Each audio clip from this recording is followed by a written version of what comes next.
If every time you go to make that first investment on your own, you proceed to open up your search engine, put in a bunch of search terms like what's the best ETF of 2026 and is now the best time to start investing, but 45 minutes later you end up with 12 tabs open and no investments in your account, stick with me because on this video, I'm going to explain to you how easy it is to begin investing.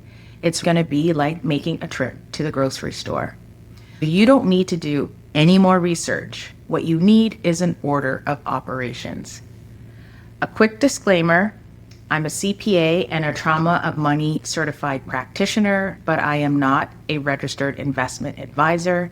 What I'm going to be walking you through here is what I do in my instance, and it is not personalized advice. In this video, I will be telling you about one ETF that I do own in my TFSA. It's an all-in-one ETF with the ticker symbol XEQT. Now, with that done, let's start at the very beginning. A very good place to start. Step one is you pick your store. If you are investing, this means picking your brokerage. Going to the grocery store, you might choose Fresco, your local grocer, or your Loblaws. You want to make sure you're choosing, in the investment context, a brokerage that has low or even better yet, zero commissions, where they do not charge you for purchasing their produce, which is essentially their investments. You've maybe heard of a Fidelity or a Vanguard. Those are US brokerages. In Canada, we have a number of online platforms where you can buy investments. And the ones that consistently end up in the top 5, I put them here up on the screen. They are Questrade, Qtrade Direct Investing, Wealthsimple, TD Direct Investing, and National Bank Direct Brokerage. All of these platforms generally get high ratings and are usually rated in the first to third of different rankings. I use Qtrade, and the reasons why I use it is I bank at a credit union and Qtrade is connected, so I get that seamless integration. I also really like that they are zero commission, not low, but completely zero commission in buying stocks and ETFs. And the platform is really nice. It's easy to buy investments. And one of the things I like about it is it's designed for an investor. There's no bells and whistles going off when you make a purchase or you get a dividend. Some other platforms treat it more like a social media app as opposed to looking at the investing tool in and of itself. Step one is to pick your store, pick your brokerage. Have a look and see what works for you. Maybe check out their website. All of these platforms usually have bonuses for signing up. So sign up, create your account, and log in. Now, step two, if we're going to the grocery store, is we need to choose our cart. Which cart are we going to use to pick up all of our investments in the store? That in an investing world is tantamount to what type of account are you going to get? So there's all different types of accounts. You might have heard of the TFSA, the RRSP, a non-registered account, an RESP. You're going to choose what basket you're going to put your investments in or which account you're going to put your investments in. The reason why these work a little bit differently is what happens on exit. Let's walk through some of the top 3. In your TFSA, when you put investments and you head to the checkout, you head to the exit, you will have already paid tax on the money that you're using to buy those investments. You do pay tax on it on the way out. But the thing is, once those groceries grow, in this case, once your investments grow and you want to consume those groceries, you're not going to pay tax ever again. That's kind of how the TFSA works. You use after-tax dollars to purchase the investments. The investments can grow, but you're not going to pay tax on anything going forward. The second common type is the RRSP. That's your Registered Retirement Savings Plan. Now, on exit, when you head to the cash with your RRSP, you don't pay any tax. Some of you will be doing this with pre-tax dollars if you've managed to get a deduction off of your salary, as an example, or you might get it by way of a refund. But essentially, you are not paying tax on your purchase of investments on that day. what happens is, again, your basket grows, your groceries grow, and then when you go to consume them, that's the moment that you pay tax. The benefit with an RRSP is hopefully the tax that you would pay on exit of the grocery store is going to be less than the tax when you start to consume those groceries. I hope this analogy is working for you. And lastly, another common one is the non-registered account.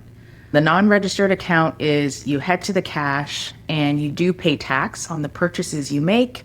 And then every year, as those groceries grow and as they change, you also pay tax. There's no kind of relief.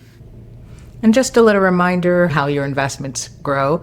They can grow through dividends, they can grow through interest, and they can grow through capital gains.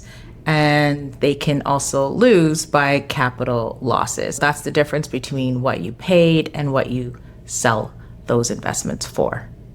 So, a bunch of different carts that you can choose when you enter the store. I'm going to be doing a video on explaining a lot of the different types of baskets or the types of accounts that you can use in order to do your investing. So stay tuned for that. Now, on to step 3. We've chosen our basket. Now we get to do the shopping. This is the part where we pick the investments to go in the basket. There's lots of different options. If you've come in there with a set of cash, what can you buy that day? Well, you can choose to get all cheese, or choose to get all vegetables, or choose to get all meat. But that's not necessarily a good strategy, because maybe when you get home and you open the package, everything has spoiled. This would be like buying individual stocks. And instead of buying individual stocks, the best thing to do is to just buy a box full of a variety of different products and a variety of different groceries. So in the investing world, that is typically your low-cost ETF. And in that ETF, you're not just buying one staple. You're buying a mix of things. There'll be some rice, some cheese, some meat, some nuts, everything that's in there. The chances are is when you leave and that basket starts to grow, that there's a chance that if one thing spoils, you can still make a healthy, great dinner. That ETF gives you diversification so that if one company goes bad, the whole bunch isn't spoiled. And in my case, I have an ETF called XEQT. It is an iShares all-in-one, all equity, 100% stocks, companies from all around the world that are public. There are other providers. Vanguard has a similar ETF. It's VEQT, just a change of the first letter. And if you're not just interested in 100% stocks and you want something more balanced that has both equities and bonds, you can choose XBAL, which is more of a balanced fund. Vanguard also makes an equivalent one to that. That is VBAL. The best thing to do right now is to head to the checkout. We're going to purchase these securities, and in this case, purchase those ETFs. Log in again to your platform. You have some money in the account. You want to head over and hit buy. And in hitting buy, you have a couple options. You can choose a market order or a limit order. To understand these terms a little bit more, feel free to download my investing dictionary, which gives you some color on what those two different terms mean. You can only buy when the store is open. These markets or these exchanges only have hours from, in the most case, 9:30 to 4 p.m. in the case of the TSX, the Toronto Stock Exchange, or the New York Stock Exchange, the NYSE. The key thing here is not to just leave cash sitting in your brokerage account. You have to purchase the securities, because then that cash turns into the ownership of those ETFs or shares. The next thing that you want to do is, once you've made those purchases, you need to automate your future purchases. All right, this is something that you're going to repeat on a weekly, a bi-weekly, a monthly basis, depending on how you've decided to set up your automated investments. You're going to make this a habit. Much like that initial purchase, you're going to transfer money into your brokerage account and buy shares on a regular basis. And what this does is it takes away any of the emotions in making a purchase. Should the market be up or should the market be down? You want to set price. Every month, I'm going to spend $300 on groceries, or in this case, $300 purchasing ETFs as an example. And that same ETF that you might purchase, maybe some months it gets you 60 units. Other months, it might get you 40 units, just depending on what the price is. But you're just going to keep buying at that set interval. In investing parlance, that is called dollar cost averaging. It takes away any of the emotion of worrying about what the price is and gets into the habit of regularly, consistently buying investments so that you get an overall averaging of how much you pay. Now we're on to step number 6, the very, very last step in this order of operations, and it's also one that deals with emotions. You are not going to go back for refunds. What that essentially means is if you've purchased, hopefully an ETF that's well diversified, but say the price goes down, you are not going to head back to the grocery store in order to return that item. In investing, that would be selling. This is because when you sell in an investing context, you don't get back the price you paid. You get back the price that it is now. And essentially, you would lock in that loss. Whereas if you just held on to it and the price goes up, then you just continue to move on your merry way. You don't have to worry about small dips in the price of these shares. This is because the price might have absolutely nothing to do with the underlying value. It could just be the way that the markets are moving. Markets move up and down, but overall, if you're choosing something that is a well-diversified ETF, a well-diversified index fund, the trend line is going up. So again, in step 6, the key here is do not refund, do not sell for minor movements in the market. And I also have a video that talks about market corrections and how these are regular phenomenon in the market. And the key here is not to panic. So there you have it, 6 steps to undertake every single time that you want to make an investment. This is what you have is a set process in order to continue to make investments in your portfolio because you want to see it grow. Now, a couple quick hits about things you should have before going to the store. And one of the first things is to make sure that you have an emergency fund. So in this case, in terms of groceries, that could mean having a stash of groceries set aside at home that should you not have money to go to the grocery store, you can at least make your dinner, right? So you have a set of cash that if an emergency should come up, you are temporarily out of work, or you need to make a major outlay that you hadn't expected before, you are not going to sell your investments. You're going to use that emergency fund set aside. And again, this is because you want your investments to continue to grow over the long term and not risk having to sell them at a time where the market might be at a dip or might be lower.